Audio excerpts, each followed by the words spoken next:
ధన్యవాదాలు. ఇప్పుడు మన ఒక నిమిషం హమాలి సీనన్న గారు ఒక నిమిషం మాట్లాడు.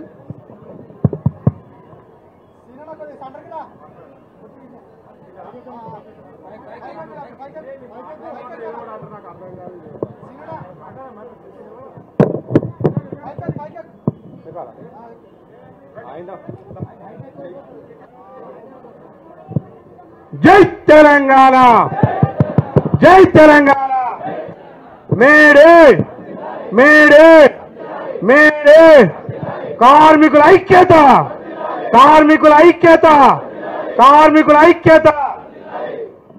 ఈరోజు మేడే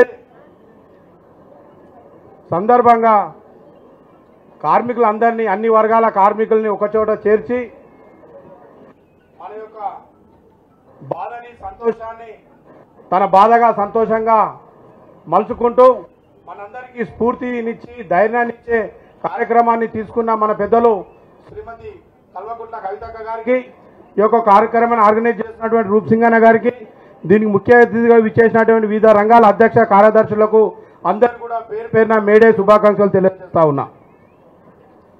నాకు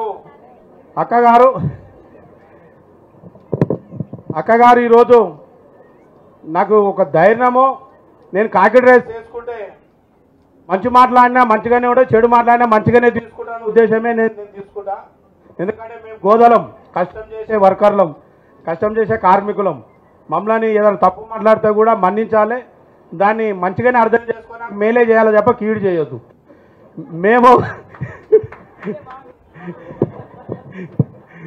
మేము దాదాపుగా నాకు 52 సంవత్సరాలు, గత 26 ఏళ్ళుగా కార్మికునిగా పనిచేస్తూ నాతోటి కార్మికులకు అన్నగా మలుచుకొని వాళ్ళతో మమేకమై బతుకుతూ ఇవాళ వాళ్ళందరి తలలో నాలుగా బతుకుతున్నానంటే అది నా అదృష్టంగా భావిస్తా. ఎక్కడ పోయినా నేనుగా ఉంటాను. నాతో నా బలం ఉంటుంది, నా బలగం ఉంటుంది. సంతోషం వచ్చినా, దుఃఖం వచ్చినా, ఆపద వచ్చినా, అవసరం వచ్చినా అన్న మీకు మేము ఉన్నాము అని వాళ్ళు నాకు భరోసా ఇస్తూ నా వెంబడి ఉంటారు. ఇదంతా ఏం ధైర్యం అంటే, సీనన్న అనే వ్యక్తిగా ఉంటాడు, మనందరికీ శక్తిగా ఉంటాడు. మనకి ఏం కావాలనో, ఎవరి దగ్గర ఏ అవసరం ఉంటుందో, ఎవరి ద్వారా మనకి ఏ మేలు చేయాలనో ఆయన క్షుణ్ణంగా ఆలోచించి ఆయన ముందుకు పోతాడు. కాబట్టి నా వెనుక ఉంటారు. అందులో భాగమే నేను ఎంచుకున్న నా పార్టీ బీఆర్ఎస్ పార్టీ. నా నాయకత్వం కేసీఆర్ గారి దగ్గర పనిచేయడం.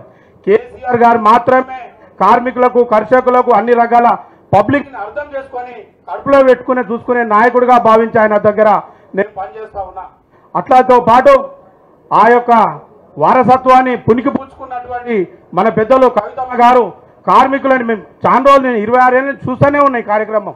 కాకుంటే కార్మికుల పట్ల, వాళ్ళకి అవసరాల పట్ల ఏ విధంగా స్పందించి వాళ్ళకి ఏ విధంగా మేలు చేస్తారో ఇప్పటిదాకా పెద్దలందరూ కూడా మనకు చెప్పుకున్నారు.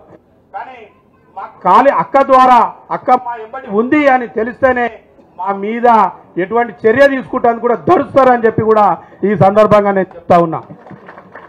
నన్ను మొన్న వాస్తవం చెప్పాలని, నాకు మొన్న నేను బీఆర్ఎస్ మన సిల్వర్ జూబ్లీ ఫంక్షన్కు పెద్ద ఎత్తున భారీగా నా సొంతంగా నా యూనియన్ వ్యవహారాలు నడిపిస్తూ నాతోటి కార్మికులందరినీ కూడా ఒకచేట చేర్చి 15 మంది, దాదాపు 100 తుఫాన్లతోటి, కట్అవుట్లతోటి, బ్యానర్లతోటి, డోళ్ళు, వైద్యాలతోటి నేను పోవాలని చెప్పి నెల రోజులుగా నేను ప్లాన్ చేసుకుంటే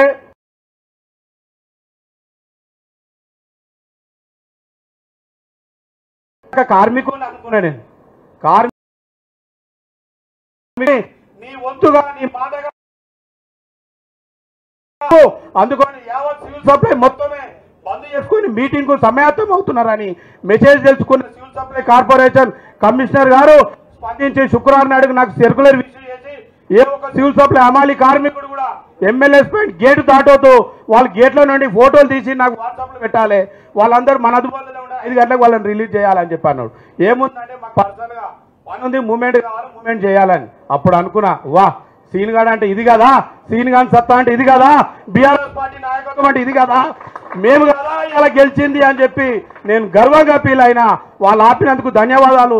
ఇట్లా సొంటి ఇంకా చేస్తూనే ఉంటాం, ఆగే ప్రసక్తే లేదు. మీరు మమ్మల్ని ఏమీ చేయలేరు. మేము కష్టాన్ని నమ్ముకున్నాం. కష్టానికి అడ్డం వచ్చి, మా కార్మికులను అడ్డం వచ్చి ఏదైనా చేస్తే మేము వ్యక్తులుగా లేము, మా వెనుక శక్తులుగా మా పెద్దలు అందరూ ఉన్నారని చెప్పి గర్వంగా చెప్పుకుంటాను నేను. ఎందుకంటే మాకు అన్యాయం జరిగిందంటే ఒక్క సీన్ గానికి అన్యాయం కాదు, ఒక అమలోనికి అన్యాయం కాదు, యావత్ తెలంగాణలో ఉన్న కార్మికులు అన్యాయంగా భావించే నాయకత్వం మా ఎంబడి మమ్మల్ని నడిపిస్తూ ఉన్నారు. వాళ్ళని తట్టుకొని మా మీదికి రాగలుగుతారా, వస్తే మీరు తట్టుకోగలుగుతారా? ఖబర్దార్ బిడ్డ, కార్మిక లోకానికి అడ్డంగా ఎవరైనా వస్తే మాత్రం ఊకునేది లేదు, సహించేది లేదు. అన్యాయం చేస్తే ఓకే పట్టే అవసరమే లేదని చెప్పి కూడా మళ్ళొక్కసారి నేను చెప్తూ, ఇంత మంచి అవకాశాన్ని ఇక్కడ మాట్లాడే అవకాశాన్ని కలిగించిన పెద్దలందరికీ మరొకసారి నేను శుభాభినందనలు తెలియజేస్తూ, మా అమ్మ పాట నేను ఇలా కష్టం చేస్తూ ఆడుకుంటూ పాడుకుంటూ విన్న పాట ఇవాళ అన్నగారి నొంటి మీద అక్కగారి ఆధ్వర్యంలో ఆ పాట రిలీజ్ చేయడం, మేము కార్మికులం అంటేనే మా శ్రమని మర్చిపోవడానికి వాడుకునేదే పాట. ఆ పాటని పెట్టుకొని సంచులు మోస్తూ మాకు యాసకు వచ్చి బాధపడుతున్నప్పుడు అన్నగారు పాటలు పెట్టుకుంటాం, ఫోన్లల్లా డెక్కులల్లో పెట్టుకొని ఆ కష్టాన్ని మర్చిపోతూ ఆ పాట రూపంలో పనిచేస్తూ ముందుకెళ్ళి మేము బతుకుతూ ఉంటాం. అన్నం ఒక ఊపిరి అయితే పాట మాకు రెండో ఊపిరి. ఆ పాటే మమ్మల్ని ఇలా కష్టానికి తట్టుకోకుండా మమ్మల్ని ఇలా ముందుకు తీసుకుపోతుంది. కాబట్టి ఆ పాటలు పాడి అన్నది కూడా వరంగలే, నాది వరంగలే, నాది అన్నగారు తెలుసు, నాది కడవెండి దేవరూప్ల మండలం, నేను దొడ్డికొమ్రాయ వారసులం, నేను కుర్మ కులానికి చెందిన వ్యక్తిని గర్వంగా చెప్పుకుంటాం. మేము ఇవాళ తెలంగాణ తొలి అమరుడు ఎవరయ్యా అంటే మా తాత అని చెప్పుకుంటాం. కానీ అది చెప్పుకోలేని పరిస్థితి.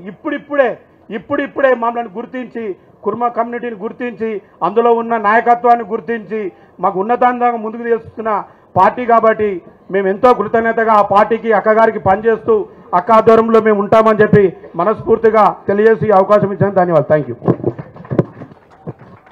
హమాలి